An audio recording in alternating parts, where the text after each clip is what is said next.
G'day, I'm Paul. So Mercedes-Benz has just released a brand new GLC. It's been a bit of a while between drinks, but this has become bigger.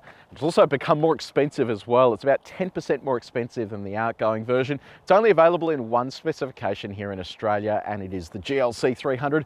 It's priced at just under $105,000.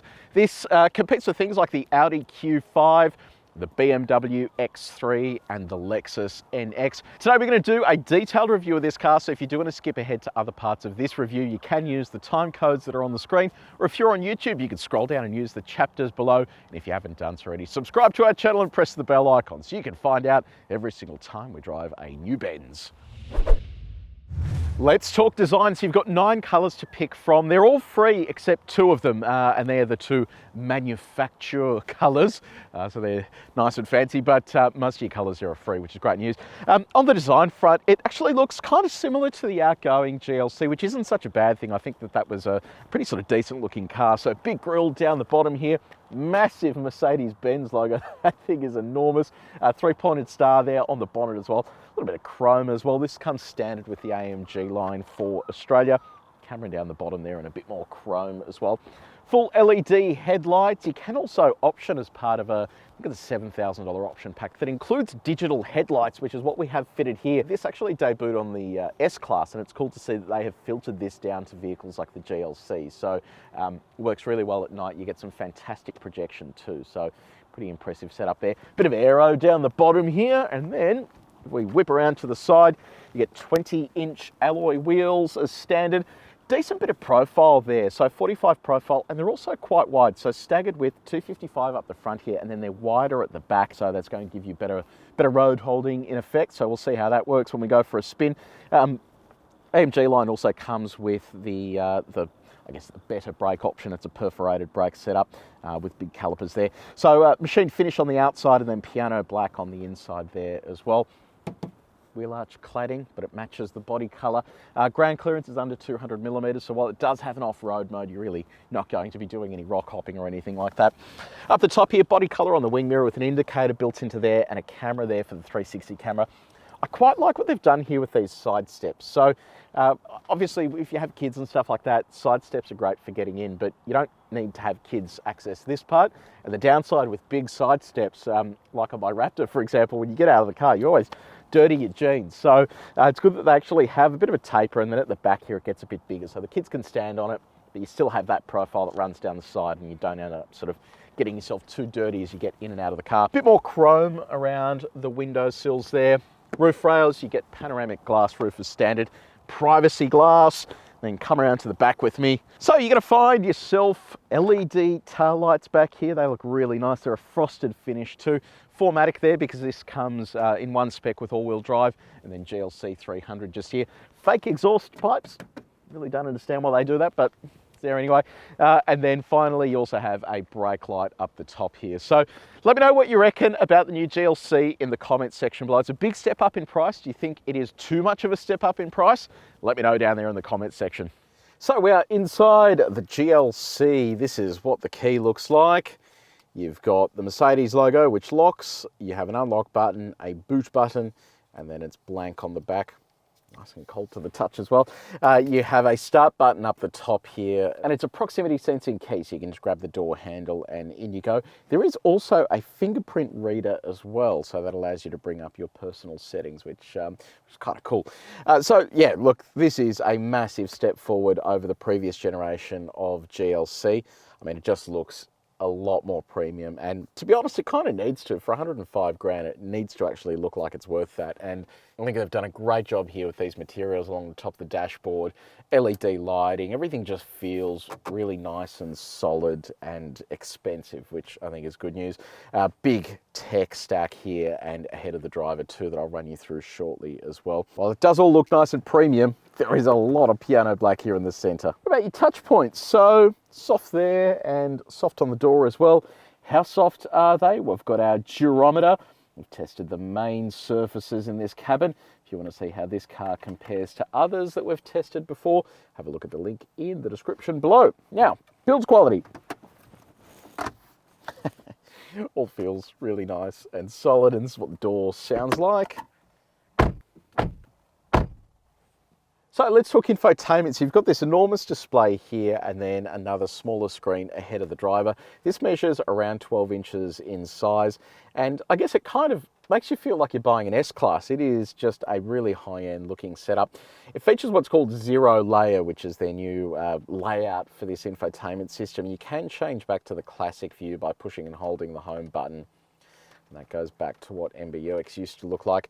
But I actually quite like this setup. You can then customize what appears around this section here too. So there is a lot of stuff that you can actually do with it. Shortcuts down the, up the top there as well, and you can customize all of those as required. And then you also have connectivity with the car through the phone app and also remote connectivity up here as well. So here's a fully featured system, which is good to see. Now, I mentioned earlier, this car has the optional package that also includes the better Burmester sound system. But in addition to that sound system, you're also getting AM, FM, DAB, digital radio, and it's an excellent sounding sound system. Apple CarPlay, Android Auto, both of those are wireless. This is what Apple CarPlay looks like. It took a little while to start up there, but that's a full screen integration, or pretty much a full screen integration. Nice and snappy. And this is what Android Auto looks like. Not a bad setup there, actually. I like this new look Android Auto. Nice and fast as well, so all pretty straightforward. So here, ahead of the driver, you can actually go to town customizing what this looks like as well. So you can change what appears in the center, but then you can also change the full display as well. So there is a fair bit of configuration available to you there. There's also where you change all of your head-up display settings as well, and it is an enormous heads-up display. Safety tech, so you've got autonomous emergency braking with pedestrian and cyclist detection. You have an auto-dimming rear vision mirror, blind spot monitoring built into the wing mirror. You have radar cruise control, and this option pack also brings with it a semi-autonomous steering function that we'll test a little bit later on. In addition to that, you have recross traffic alert, front and rear parking sensors, in addition to a 360 camera. I'll show you what that looks like. Look at that. Quality of that is excellent. I love that too. You can kind of just zip around and have a look at different things there. You've got different views you can look at. That is a really nice setup. So looking out the back there, yeah, you can clearly see what's going on there. Likewise at the front, then you can do like a wide angle view too. This is a really impressive camera. Very, very nice. This is what the horn sounds like. Now let's talk about your practicality, and we'll start off with your connectivity. So in here you have a USB-C outlet. You've also got a 12-volt outlet hidden under there. You've also got a wireless phone charger hidden under here as well. If you go back here, you've got another 2 USB-C outlets. So there is a stack of locations here to charge your devices. And your coffee cup, well, it fits in here without any dramas, and it's the perfect size because whether it's small or big, it actually fits in really nicely. I also like this too. So if you go to put your bottle in, you actually have these teeth that retract, but then you can actually move the entire container out of the way. So you have a bit more storage space there if you need it, and then you can put it back into the position if you need to. In terms of bottle storage, small bottle fits inside the door, and so does the big one, which is good to see.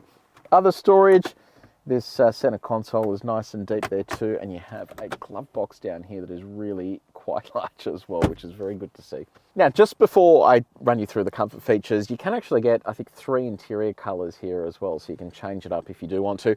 You've got dual zone automatic climate control up the front here, seat heating as well. You have seat memory for both the driver and front passenger, and you adjust your seats up here, so you can go forwards, backwards. You can bring the bottom section out, you can change the backrest, you can move the headrest as well, so it's a pretty sort of decent setup there. You also have the ability to adjust lumbar support down next to the seat as well. Seats are nice and comfy too, perforated as well, which means you won't overheat in summer. On the steering front, steering is electrically adjustable for both tilt and reach, and on our reach test, all of this stuff is easy to reach while you're driving.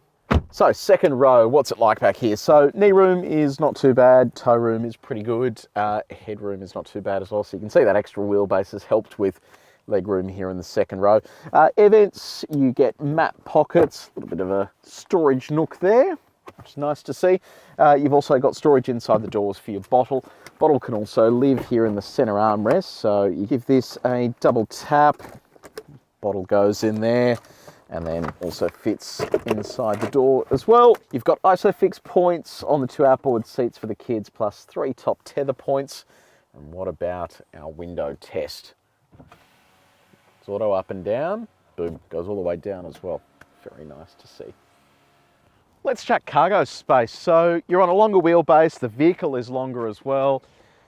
That means you've got better load opportunities back here. So you have just over 600 litres of cargo space available. A little bit of netting off to the side with some storage there. 12 volt outlet. Beneath the cargo floor, we have space saver, spare tyre, plus a couple of tools. Show you what it looks like with our bags in there. So there's the laptop bag, and then that's the suitcase. So plenty of room. It's actually not a bad storage space. And then if you do want a little bit more space, you can drop the second row just by pulling these levers, and that disappears out of the way. That gives you just under 1,700 litres of cargo space. So we've just hit the road in the GLC. This weather is absolutely appalling.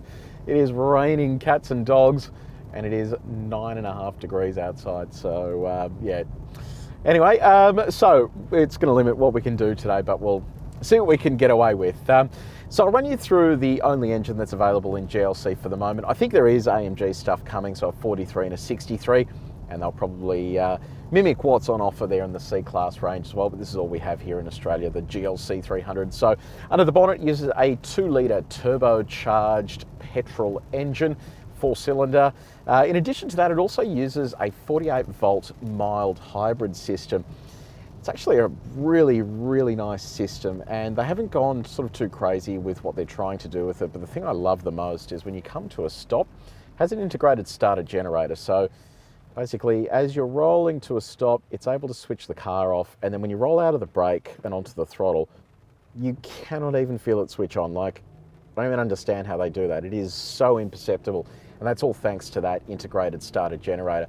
In addition to those seamless restarts, it's also able to then give you an additional 200 Newton meters of torque as required as well. So pretty nice little setup to have. It does add to the overall weight, so the vehicle is heavier than the previous generation, but the fuel economy is offset by virtue of that 48-volt mild hybrid system. So how much does all that make behind the wheel? 190 kilowatts of power, 400 Newton meters of torque, and that's all mated to a 9-speed automatic transmission. We'll give it a little punch here. Yeah, it's not too bad. So, look, I mean, in theory, you're getting 400 Newton meters from internal combustion and then 200 from that starter generator. It doesn't sort of blow you away, and the gearbox is a tiny bit laggy there, but it is nice and smooth, which is the main part. Now let's talk fuel economy. So Mercedes-Benz claims a combined average of under 8 litres per 100 Ks. We are currently sitting on 9.4 litres per 100 Ks from reset. So not an amazing figure, but also not too bad as well when you consider the size of this vehicle. Obviously, the more highway driving that you do, the better that fuel economy is going to end up becoming. Okay, sine wave time. It is raining hard at the moment. This is something that we attack at 130 kilometres an hour. So 130 is the maximum speed limit here in Australia, and it just gives us a good indication of what the body control on the vehicle's like, and it simulates overtaking on a country road, that kind of thing. So we'll jack the speed up here to 130. Yeah, look, it's nice. It's surprising. The ride is actually really nice and smooth, and then when you're in and around the city, it is very just soft and comforting. It's actually surprising how well they've been able to strike a balance there between the sort of elements of sportiness but also ride comfort, especially on these big wheels. I mean, they are big wheels and wide tyres as well, and it is hard to achieve that balance. I think they've actually done a really good job here. We are going to hit the worst road in Australia. We do this at 90 Ks an hour to see what the ride is like on a corrugated section of road. It also includes a condensed set of sine waves as well, to give us an idea of how the body copes with some of these sudden hits. All right, so far so good. It's actually really coping nicely with this. This is a terrible stretch of road. Here's our sine wave, shaking the crap out of the car. It's actually doing a great job. So yeah, very impressed with the way the ride is here. and certainly not something I was expecting right now. So yeah, nice. There are a litany of drive modes here, and they are a little bit clumsy to activate. You've got to use this button down here that's labelled dynamic, and then you can go between off-road, eco, comfort, sport, and individual. Pop it into sport mode. See what this feels like for a lap of the track. It's feeling a little sharper, a bit more noise here inside the cabin now as well. It is very wet, so I can't really drive too fast, especially around turn 1 here, which is understeer city, but we'll see how we go.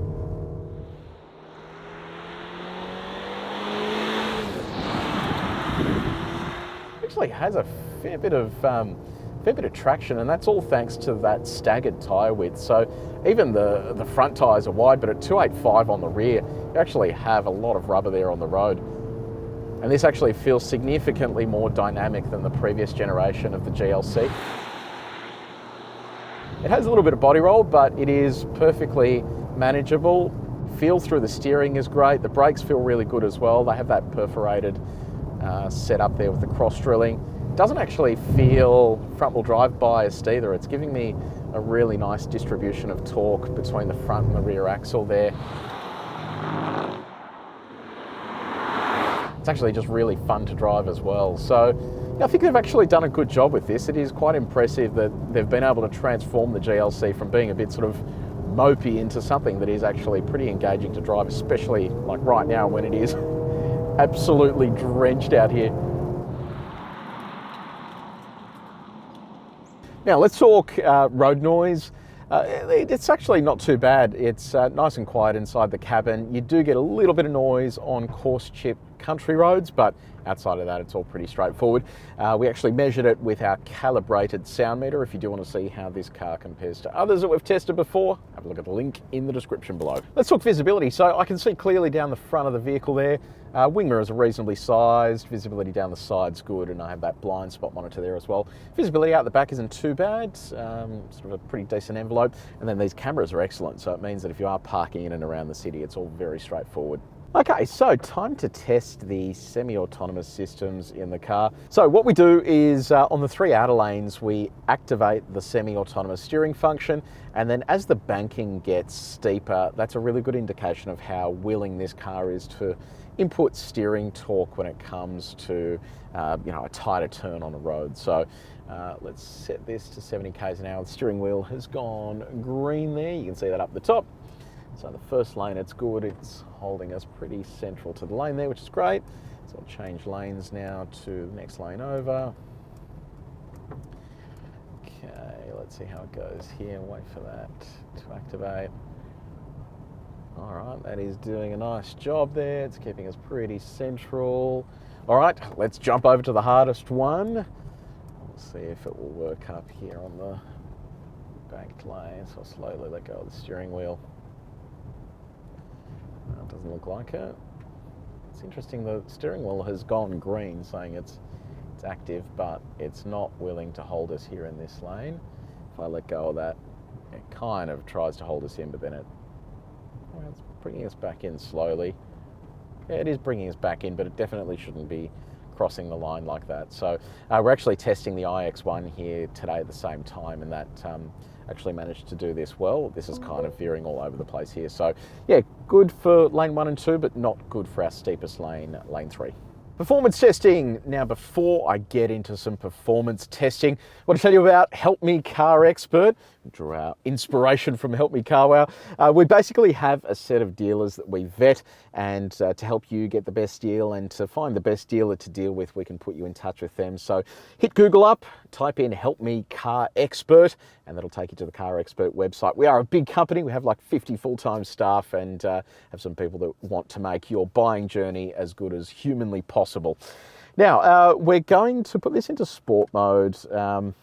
It is so wet out here, so I don't even know how this is going to go, but that's in sport mode now. And I might also disable traction control as well, just to be on the safe side. We'll go all the way through to 120, and we'll see what happens. So here we go. It's not so bad off the line there. All right, 90, 100. And there is 120. All right, pull this up. So the official time from Mercedes-Benz is 6.2 seconds. So let's see how we went up against our device here. 6.5. So given it is pretty wet, I think that's actually not a bad effort. And then 80 to 120, 4.64 seconds. So not a bad time there as well. Let's go back and do a break. Obviously it is super wet at the moment, but not much we can do about it. So we'll do a break from 100 and mark it as wet on our sheet. Okay, let's get this up to 100 k's an hour. There's our marker, here we go. Oh, sensor's dirty, it says, because it is very wet. So 100 to 0, 3.47 seconds and 46.26 meters, which I think is pretty commendable given how wet it is. And hey, if you do want to know more about the app that we use for performance testing, I've left a link in the comments section below. And if you do want to see how this car compares to other cars that we've tested before, have a look at the link in the description. And now the reverse acceleration test. So pop that into reverse, here we go. Oh, that's very modest. 26 kilometers an hour.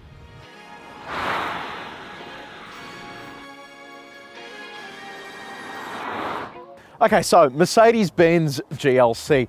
I think this car is fantastic. It has all the punch now. It really handles nicely. I think they've done a great job with the interior. They're bringing in a stack of technology, adding the room that it desperately needed. It really is just a great round package, but it is expensive. It's $105,000 now, plus this option pack as well. It really is pushing up there.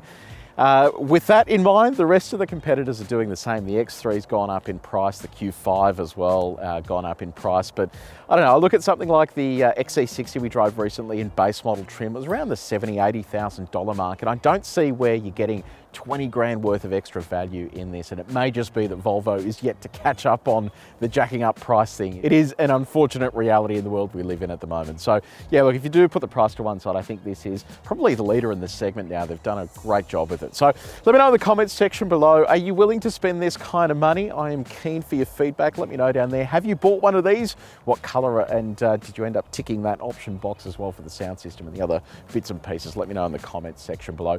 If you did enjoy this video, please make sure you like it and you share it with your mates. And if you haven't done so already, subscribe to our channel and press the bell icon. But until next time, take it easy.